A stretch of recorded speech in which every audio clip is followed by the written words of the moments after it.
小夜燈 Read and Hub， 香港夫妻臨瞓同你傾下偈。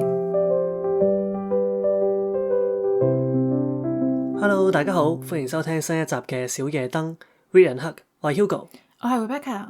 咁我哋都好耐冇錄到 podcast 咯，因為我哋呢個搬屋大工程咧，由比利時搬嚟英國咧，終於都叫做告一段落啦。係，目前就係爭部電視，爭部電視都好緊要嘅。係，不過雖然未有電視，但係電腦 set up 咗啦嘛，所以開始要工作啦。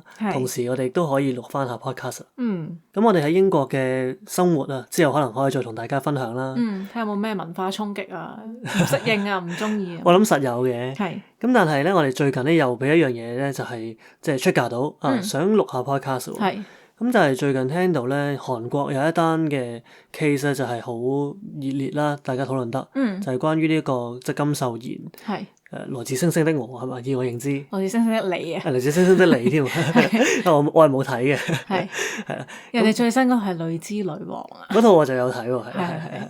咁總之係一個男明星啦，咁佢就同一個後生啲嘅童星係嘛，咁就拍拖，即係童星出身啦，童星出身，係唔係而家仲係童星嚟嘅？或者交俾你講下佢。OK，咁就係金秀賢同一個年紀相差12年嘅一個女星拍拖啦。咁嗰個女星係童星出身嘅，咁所以基本上全韓國都識佢噶啦。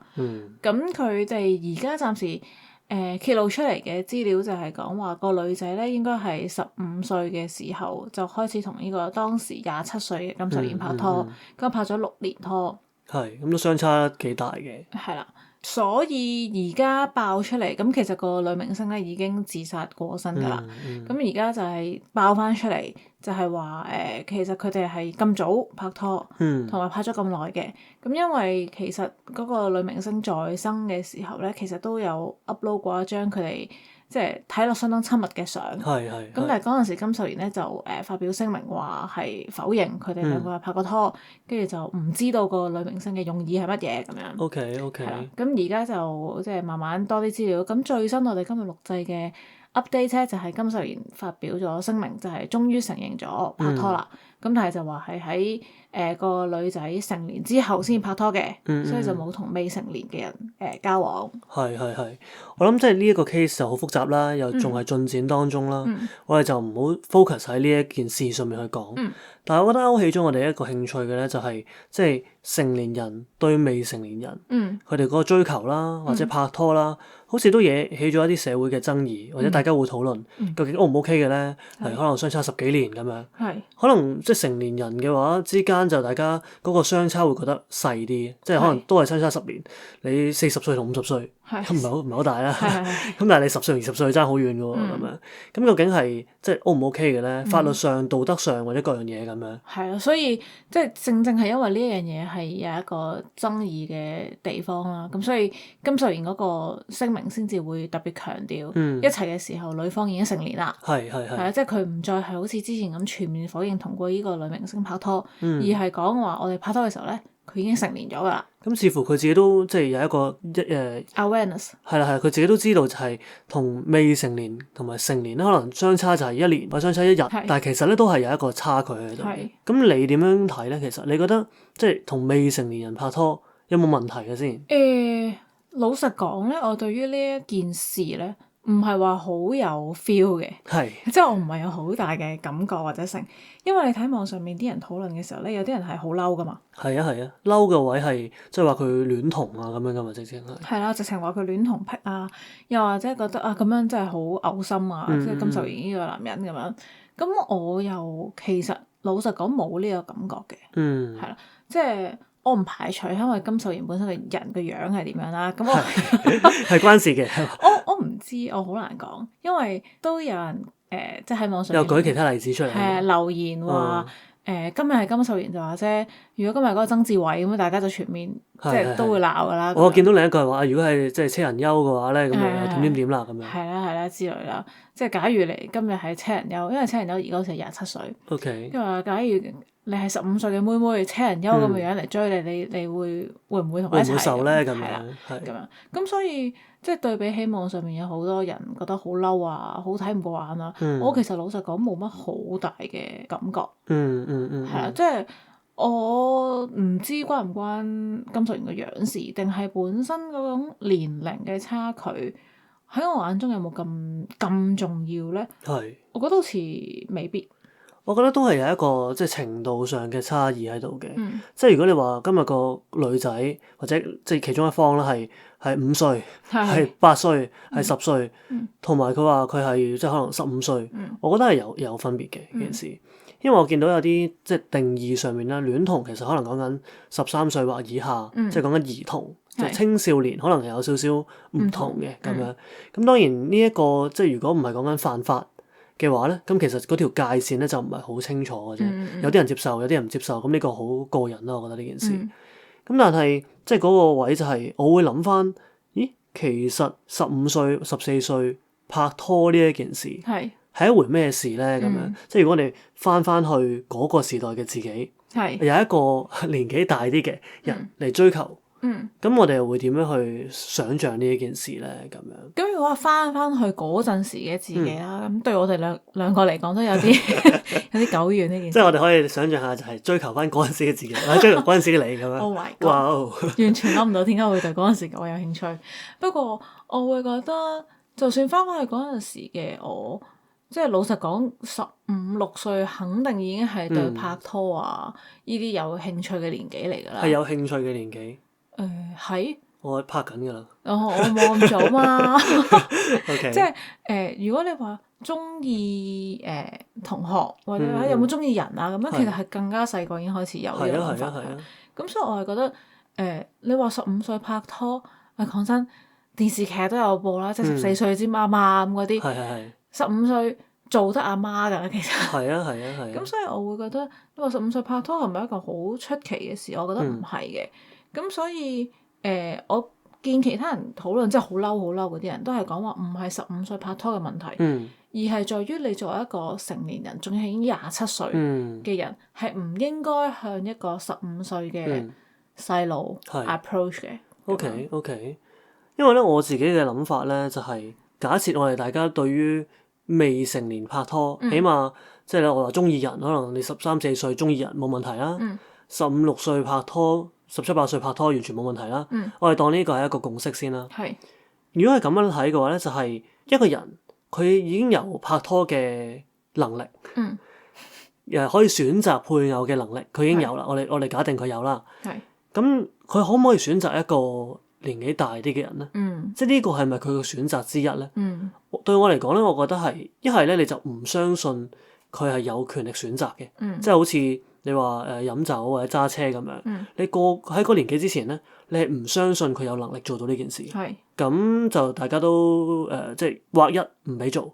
但係如果你覺得其實佢有能力去拍拖咯喎，咁但係你有啲選擇又唔俾佢揀咧，我覺得唔係好合理。即係你覺得一係就係即係中學生唔應該談戀愛。係啦。如果你係中學生可以談戀愛嘅話咧，就唔應該限制佢究竟同乜嘢人談戀愛。係啦，即係呢個係一個自主判斷嘅能力嚟㗎嘛。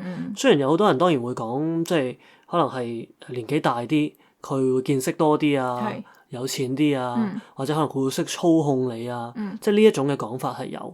但係我覺得諗翻起我哋以前細個啲嘅時候，其實你話同齡嘅人。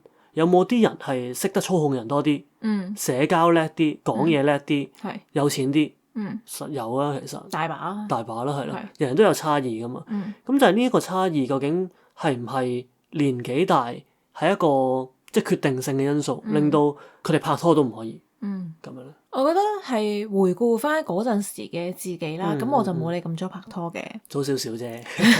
咁我係 Form 6，即係嗰陣都17歲嘅時候先拍拖嘅。咁但係我覺得嗰陣時嘅我咧已經好有即係意識，或者好有嗰個 awareness，就係同自己講一定唔可以做一啲令到自己後悔嘅事。係。例如就係可能冇辦法挽回嘅事啦，例如就係俾人搞大咗個肚咁先算啦。我以為你係性行為咁樣，都已經係啦，唔使再搞大個肚啦。唔係咁，你有性行為就有機會俾人搞大個肚啊，所以你為咗自己唔好俾人搞大個肚，所以就唔好有性行為咯。啱啊。咁我係覺得呢樣嘢就係當時嘅我已經有呢一個嘅認知。係啊。係啊，即係都有人係所謂而家我哋講會好戀愛腦嘅，即係譬如一開始拍拖就因為好愛佢，乜都俾晒佢所有嘢咁樣。咁但係呢樣嘢其實我哋都知道係無關年紀事啊。係啊。即係當年有我咁樣知道啊，劃清楚界線，唔好做一啲挽回唔到嘅事。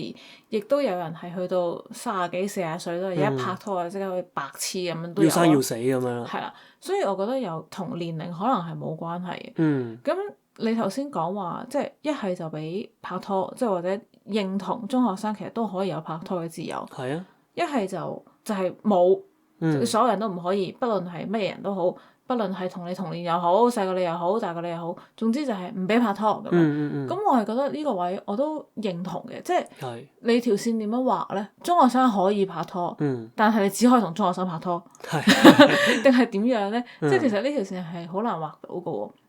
咁我覺得最大嗰個即係爭議嘅地方啦，就係有啲人會講話，譬如頭先講年紀啊、見識啊、財力啊等等嘅差距，會導致可能個關係唔係好平衡。咁有啲人就會點解咁 against 呢一樣，即係成年人同未成年人拍拖嘅呢樣嘢？係佢哋提出一個 term 啦，就係叫做 grooming 啦嚇。咁中文唔知有冇個官方嘅譯法啦。咁但係如果根據呢個 AI 講嘅話啦，咁就可以叫佢做社交操控。OK。係啦。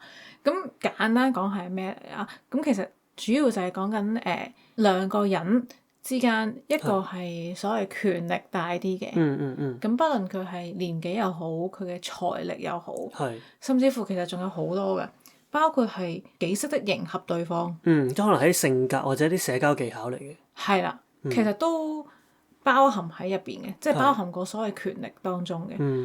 但係個重點係乜嘢咧？即係你一個人係好識 social，咁唔代表你就係成日去 grooming 人嘅。係啊。咁個重點就係在於你透過自己嘅長處，即係例如係嗰啲社交技巧，或者係你嗰啲實際嘅權力，去操控另一方，咁先至係符合呢個所謂嘅 grooming 啦。即係所謂操控嘅意思就係即係可能你令佢做一啲你想佢做嘅嘢。係啦。咁所以其實簡單咁諗一啲例子就係譬如年輕女性，一般咧就係所謂嘅好容易就會被界定為係弱勢啲嘅人啦。咁但係如果佢面對緊一個係極度貧窮嘅人，咁可能係三餐不繼嘅，homeless 嘅，咁諸如此類啦。咁嗰個年輕嘅女性亦都可以用自己俾對方多嘅資源嚟去操控對方嘅。咁所以嗰個操控咧，或者邊一個進行 grooming 呢個行為咧，係同年紀啦，同地位啦，係冇一個直接嘅掛鈎。係點解我會講埋地位咧？係因為即使一個人佢係好有錢啦，社會地位好高啦，即係你當佢皇帝咁先算啦嚇。咁但係原來佢內心咧係一個缺口嘅，內心有個傷痛嘅。咁有另一個人，即使佢係冇權冇勢，但係捉到呢個把柄。係啦，跟住佢去用一個好迎合對方或者好照顧對方呢一個心理缺口嘅呢一樣嘢。去達到操控對方咧，其實都係 grooming。我即刻諗起以前啲宦官。係咯，或者有少少即係情緒勒索，其實都會用到呢啲技巧喺裡面。即係你點樣去界定一個人係一個 grooming 咧？咁當然係一個一般嘅社會印象、刻板印象都好啦。就係可能係由權力大啲嘅社會上覺得佢權力大啲。但係頭先你講嗰樣嘢就係其實可能係社會上覺得佢好大權力，但係原來佢都可能係一個被 grooming 嘅對象。係。咁其實就好難分㗎咯，如果係咁計嘅喎。啱啊，所以有一啲人對於譬如我哋一開頭講，即係今日嘅討論嘅緣起，即係金秀賢嗰單嘢。係啊。咁就會覺得係金秀賢用自己嘅年紀同埋佢嘅財力見識各樣嘢，去 approach 一個未成年人啦。咁所以就會認為金秀賢好可能就係進行 grooming 嘅嗰一方。係。咁但係其實內情我哋係唔知道嘅。係咯，咁其實要有嘅證據唔應該係就係年紀大嘅人同佢即係追求一個即未成年嘅人，而係你要揾到證據證明佢係操控佢，咁先至可以講到實嘅喎。咁 grooming 咧，其實我聽落同一般嘅即係人與人之間嘅關係咧，頭先講話好難分啊嘛。係。我自己諗咧就係即係細個嘅時候嚟，你講拍拖嘅時候啦。咁我係 Form 4嘅時候開始拍拖啦。但係我 feel 到嘅咧，咁當然兩個人之間就冇一個好明顯嘅權力關係啦，即係同學咁樣。咁但係喺嗰個年紀 feel 到嘅權力咧，可能就係嚟自於父母啦，或者可能係老師啦，即係所謂長輩啦。係所謂長輩啦咁樣。咁所以即係例如頭先你形容到嘅就係話，佢可能用一啲嘅唔同嘅所謂手段啦。咁啲手段其實可以係相當正面嘅，例如獎勵啊、懲罰啊，去令到你做一啲嘅行為，驅使你做一啲行為。咁其實呢個咪就係家長同埋老師係常用嘅手段咯。咁其實某程度上就係未成年人，我哋就係覺得我哋係可以幫佢做一啲決定㗎嘛。覺得佢應該有呢啲責任，佢應該要做呢啲嘢。咁其實會唔會喺個社會上面，我哋就係操控緊未成年人咧？即係呢一個咧，我覺得係幾令我會反思得到咯。呢樣嘢我頭先都有問過 AI。係點樣咧？即係我就俾一個例子佢，即係我話，即係如果老師利用獎勵嚟去令到學生用自己嘅課外時間，即係其實用自己嘅時間、用自己嘅精力呢啲嘅資源，去無償咁幫老師做一啲嘅，譬如義工啊，可能幫個老師改下嘢啊，幫教下其他同學啊。係啦，咁樣又算唔算係咧？咁 AI 俾個答案咧，其實都相當即係合乎呢個社會框架。因為佢就話，即係呢個情況咧，未必可以話叫做 grooming。因為如果老師做嘅嘢，即或者叫學生做嘅嘢，係為咗學生好，呢樣嘢我已經覺得打咗個突啦。即係究竟邊一個定義係為咗學生好咧？假如今日真係所謂符合一個 grooming 定義之下嘅一個操控，兩個人之間嘅操控，咁其實大可以操控嗰一方就話我係為咗對方好嘅喎。係咯，即係例如可能27歲嘅，佢對15、16歲嘅嗰個小朋友啦，所謂或者青年人，佢同佢講話你讀書就可以即係將來可以發展得好啲啦。你要考到咩成績？屋巴先會同你出去拍拖。係啦，我教埋你咁樣，就威逼你有咁樣，你都要去讀書咁樣。咁其實會唔會都係一種 grooming 咧？係咯，即係定義上其實應該係噶嘛。係咯，聽落係。因為咧，我仲諗起一個例子，就係喺日本咧，有一個即係少少搞笑嘅例子，就係有一個房地產嘅中介咧，佢就會照顧啲未成年嘅少女離家出走嘅。咁佢就會接佢哋啦，跟住咧就俾屋佢哋住，然後咧就教佢哋房地產，就訓練佢哋咧就做一個房地產嘅經紀，有一技之長咁樣，就離家出走嘅少女咧都可以即係自力更生啦咁樣。咁其實咧後尾佢又俾人告啦，就係話佢操控未成年少女，但係其實嗰啲人咧，即係嗰啲少女離家出走之後咧，可能係落街頭啊，可能會俾人帶壞啊。咁其實佢做嘅嘢，某程度上又真係對啲少女係好嘅喎。咁又算唔算係咧？咁樣。所以我係覺得呢一樣即係有部分人啦，會用呢一個 approach 去，譬如抨擊金秀賢嘅時候，其實即係佢哋有好多嘅假設。例如就係假設佢哋兩個之間係差距好大。亦都假設埋金秀賢係對於女方嘅一啲操控嘅行為。咁其實佢哋嘅指控先會成立噶嘛。啱啊。咁但係其實就兩樣嘢都暫時未有證據咧，起碼。係啦。即係甚至乎你話香港最常講嘅所謂衰11啦。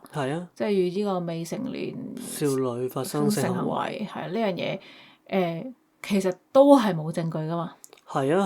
咁呢樣嘢當然係好難去 prove 究竟佢哋有冇做呢樣嘢啦，當年。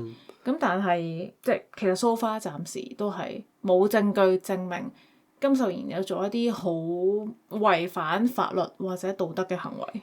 我諗法律同道德可能呢個位可以分翻開嘅，嗯即係因為嚟香港嘅法例裏面咧，其實都幾嚴格嘅，係即係衰11啦所謂，嗯其實最重可以判到終身監禁啦嗯咁樣，咁所以即係呢一個行為係可以話喺個規範上面係一定錯啦咁樣，咁諗韓國。以我認知好似係即係以前嗰、個即係合意性交嘅年齡係細啲嘅，後來就改到都係16歲啦咁樣。咁啊，所以即係呢一個係即係一條社會嘅法律上嘅底線啦咁樣。咁但係拍拖呢樣嘢咧，其實就好模糊嘅，因為冇任何一條法例會規範人哋拍拖嘅。即係我精神戀愛咁，我做筆友咁樣寫情書。咁唔通法例會話我係違反咩？咁道德上如果佢哋係即係冇親密嘅行為嘅，佢哋真係好 puppy love 嘅，好柏拉圖式戀愛嘅，咁又有冇問題咧？咁呢一個位我覺得係即係要分翻開嚟講嘅。即係頭先咧，其實我哋一路講嘅嘢咧，都係關於個權力嘅唔平衡啦、唔對等啦咁樣，咁先至可以做到一種即係 grooming 啦咁樣。咁但係我哋又會好似睇得到就係年紀咧，其實佢只係一個即係其中一個因素。因為其實年紀 imply 咗嘅嘢就可能係你有多啲錢，你有多啲社會經驗，你有多啲知識，所以你可以操控到人哋。但係呢一個又可能唔係一個絕對嘅真理。即係如果係一個千金小姐，佢可能周遊列國，好多嘅經驗嘅社會經驗嘅。你對一個可能成年人一個好貧窮嘅，或者佢生活好普通嘅，其實佢可能可以操控翻佢轉頭，都有可能嘅。咁啊，所以其實有好多唔同嘅因素。如果我哋淨係用年紀去做一個標準嘅話咧，其實可能係唔係好準確嘅。我哋應該避免嘅嗰樣嘢係操控人哋、grooming 人哋，而唔係限制喺嗰個年齡之間年齡差嘅戀愛咯。呢個位咧，我想岔開少少，因為頭先你講到即係千金小姐咁樣咧，跟住我突然間諗起我曾經一個補習學生。點樣咧？你幫千金小姐補習啊？即係佢都不至於係千金小姐咁，但係就屋企係相當唔錯嘅家境係啦。咁我好記得就係嗰陣聽佢講嘢咧，係覺得哇，原來呢個世界係有咁樣嘅一面嘅。即係佢嗰陣係16、17歲咁樣啦。咁但係佢講嘢有啲時候都已經好老積㗎啦。即係譬如就講話，即係人與人之間嘅關係都係睇同對方有冇乜嘢利益嘅啫。即係我對你有着數，你咪會 keep 我喺你身邊咯。咁到你一日用完我，咁我咪佢有冇經歷啲乜嘢？好似好慘咁喎。唔係，我估佢就係因為見到好多嘅人際關係就會係傾生意。即係佢可能就係有睇屋企人點樣同人傾生意嘅時候，所以佢就會好明白呢樣嘢咯。咁我作為一個即係少少左膠又即係文科，跟住又深信人性嘅一個所謂補習老師咧，咁我就會即係好想以身作則咁樣證明俾佢聽，唔係咁樣㗎。咁所以即使係佢考完 DSE 之後，我都有間唔時 WhatsApp 佢，問下佢近況啊，關心下佢啊，即係同佢講話，即係意思就係，就算你而家唔係交學費俾我，其實我都會關心你嘅，都會關心你，即係咪用完即棄嘅？係。我突然間諗起呢樣嘢，所以即係呢個例子就係佢細過我好多啦。我都不至於生得出佢嘅，但係佢細過我好多啦。但係其實佢喺某一啲方面嘅見識係可以係比我廣好多、寬好多。即係佢同我講嗰啲點樣買部美容儀喺屋企啊，跟住佢阿媽嘅興趣去買嗰啲石嚟開，跟住睇下有冇開到啲咩靚嘅玉啊咁樣。係啊，靚嘅玉啊，靚嘅寶石啊咁，即係就哇！所以我就覺得係冇乜關係，冇即係唔係一定必然嘅關係咯。係啦。所以我自己嘅感覺就係，即係我會相信人嘅嗰個判斷能力咯。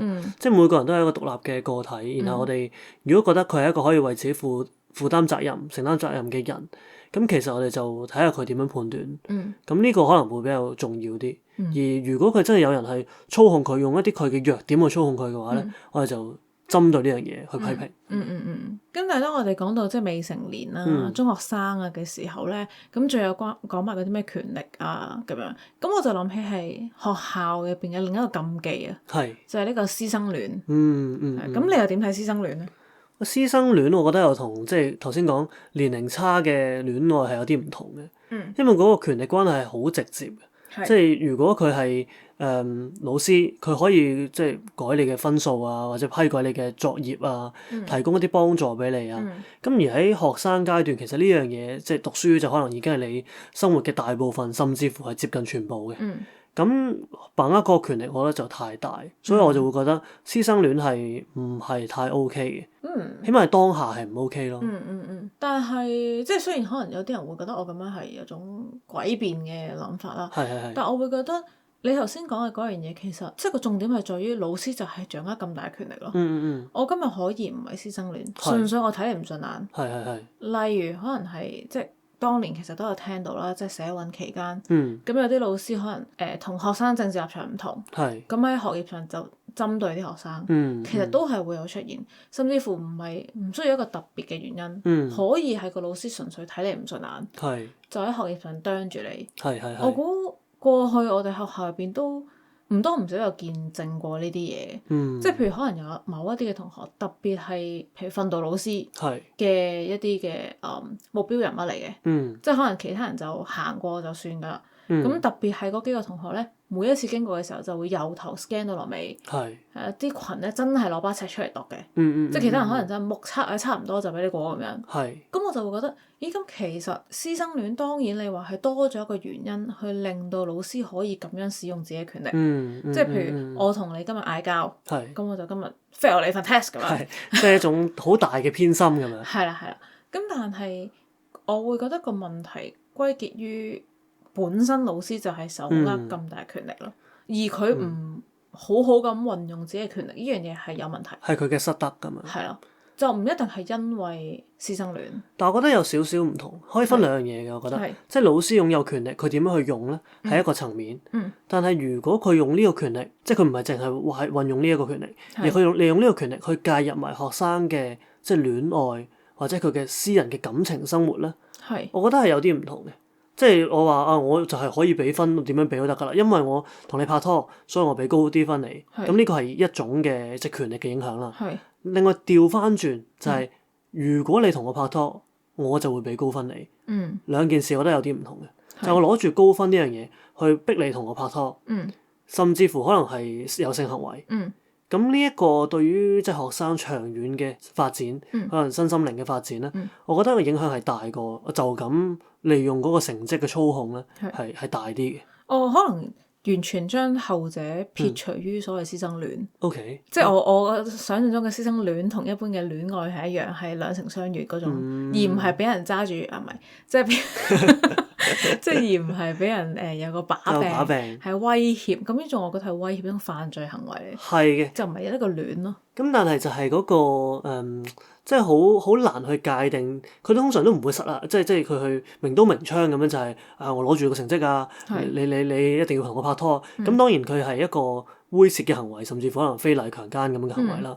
咁但係問題係佢如果唔係咁做嘅，佢係可能利用自己嘅知識，我可以展示講一啲嘅內容係上堂以外嘅，或者我咧就係展示我係叻啲嘅。你可能會有崇拜，咁呢一種嘅情況咧，就會係相對軟性一啲啦。你可以話佢係一個好自然嘅即係戀愛關係啦。你好似中意隔離嗰個男同學佢讀書好叻喎，所以中意佢一樣。但係老師嗰個把握嘅地方咧，就係你需要嘅知識或者你缺乏嘅知識咧，就係咁啱係佢有嘅。而且佢係好清楚你嘅所有嘢嘅。咁呢一個嘅權力關係可能就會再複雜一啲咯。即係佢哋可能會講嘅位就係你分唔到究竟你係咪真係中意呢個老師。咁但係呢樣嘢就會翻返去好似你所主張嘅就係，究竟我哋認唔認同，即使係未成年人都好，其實有自己選擇嘅能力。即係我會覺得，如果譬如你頭先講嘅後半橛，即係嗰個老師會好清楚個學生嘅情況，亦都擁有好多個學生唔識嘅知識。咁其實呢樣嘢係好容易出現嘅，你明唔明啊？即係你學霸咁就有㗎啦。到啊！即係你成績排第一個，即使唔係唔需要係師兄姐添啊。你即使同級同學，咁我係學渣嚟嘅。咁但我又好想讀好書。咁呢一個學霸咁樣乜都識，我問親你全部都識嘅。你睇住我大添嘛，夠清楚啦啩？咁呢樣嘢咁，你好難界定即係你係咪真係中意佢？因為我中意一個人可以就係中意埋佢嘅聰明，佢嘅學識㗎嘛。係啊。咁所以我會覺得師生戀嘅嗰個位，我冇咁大嘅抗拒。instead of 一種嘅抗拒或者唔同意嘅原因，我反而係擔心多啲嘅。因為我會為到即係師生戀當中嘅嗰兩個人啦，而擔心就係兩者都好難證明佢哋之間嘅關係冇影響到即係學生嘅公平性係嘛？係啊，即係不論係個老師，你好難去證明自己同個學生拍拖之後，係冇失咗個公平嘅，係繼續一視同仁嘅。而個學生亦都好難證明，即係譬如佢同個老師一齊咗之後，佢又真係成績進步咗。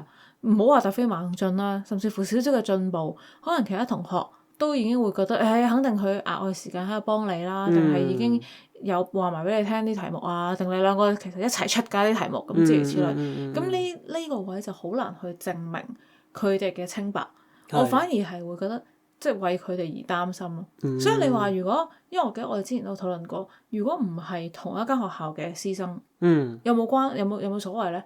我係覺得就係冇所謂嘅。都係嘅，即係當然我會覺得呢一個係有關係到有一啲原因，我會覺得睇得嚴啲嘅。第一個就係我係有做老師啦，咁所以我覺得即係呢一樣嘢係一個師德裏面好重要嘅。另一個位就係即係我哋有好多嘅朋友啦，或者即係同學啦，所謂都係做老師嘅啦。咁我哋其實亦都見到一啲幾唔好嘅案例啦，即係可能係佢真係好多個唔同嘅學生拍拖又好啦，叫做或者係叫做同佢哋發生關係又好啦，咁樣即係呢啲嘢係好有問題嘅，我哋知道，所以我會覺得我會睇得再嚴格少少。咁但係頭先你即係用翻我嘅原則去問我，就係話我係咪應該要相信未成年人嘅嗰個選擇或者決定咧？咁樣，我覺得係嘅。我始終認為咧，就係即係個社會可能有好多位咧都係唔夠相信未成年人，即係畫咗條線啊，18歲以下咧，我哋就你好多嘢你未做到㗎，你唔得㗎咁樣。我覺得係應該要撇除嘅，即係我哋其實係有一個完整嘅人格嘅。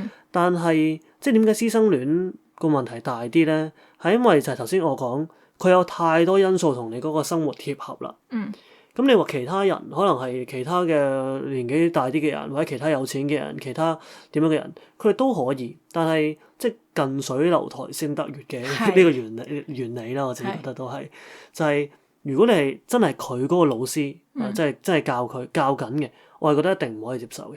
但係如果你話畢咗業啦，佢嗰個權力關係已經斷咗，疏離咗啦，我覺得係可以接受嘅，可以咁做嘅。如果畢咗業嘅話，都唔可以話生啦，已經。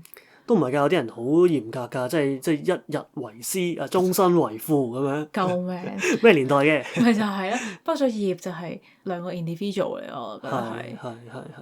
咁所以翻轉頭，其實都係講緊就係話兩個 individual 咯。每個人都係一個個體。咁只係我哋可能以前會覺得未成年人究竟佢算唔算係一個個體咧？即係爭議個位其實喺呢度咯，即係可能佢仲需要家長嘅監護，因為即係頭先講 grooming 嗰啲，如果你係針對未成年人嘅話咧，其實你可能希望嗰個未成年人脫離嗰個家長嘅監護啊，脫離嗰個家長嘅保護啊，其實都已經係一種誘拐嘅行為啦，誘拐嘅犯法啦咁樣。咁所以即係未成年人去拍拖，點解咁有爭議咧？其實就係源於我哋冇辦法將未成年人視為一個完整嘅個體。咁我自己會覺得喺我哋呢個討論當中，就係我哋可以多啲相信未成年人嘅決定。當然都有一個保護，有一個界線喺度啦。即係例如可能有家長喺隔離可以提醒佢你要小心啲喎呢個位，或者可能去到某一啲底線，例如有法例去保護嘅，例如喺性行為上面呢個位係唔做得㗎喎咁樣。咁就其實係成個社會一齊監察緊呢樣嘢。但係如果只係談戀愛呢樣嘢嘅話，其實唔應該干涉太多咯。即係可能我哋自己細個嘅時候都應該會感受到就係我拍拖我中意邊個關你咩事啫？老師唔應該管我，家長唔應該管我，咁係應該係我自己嘅決定嚟嘅。我覺得呢一個都係一個對嗰個未成年人好重要嘅一課咯。如果太多干涉話你唔可以咁唔可以咁嘅話，其實佢更加反叛，更加唔願意去即係為自己嘅行為負責咯。又或者係到大個嘅時候都仲係社交白痴。係啦，可能會怨呢樣怨嗰樣咁樣。咁呢啲都係唔好嘅。咁我哋事隔咗咁耐，終於有機會坐翻低傾下偈啦，同大家。咁第一集咧，唔知會唔會即係鬆散啲啊？係講得冇咁順啊，咁樣。係啊，諸如此類，或者靠我神奇嘅剪接功力可以 cut 走辛苦你啦，辛苦你啦。咁希望我哋之後都可以 keep 住定期咁同大家傾下偈啦，繼續 update 我哋嘅 podcast 啦。好啊。咁我哋今晚傾到呢度先。好啊。Good night。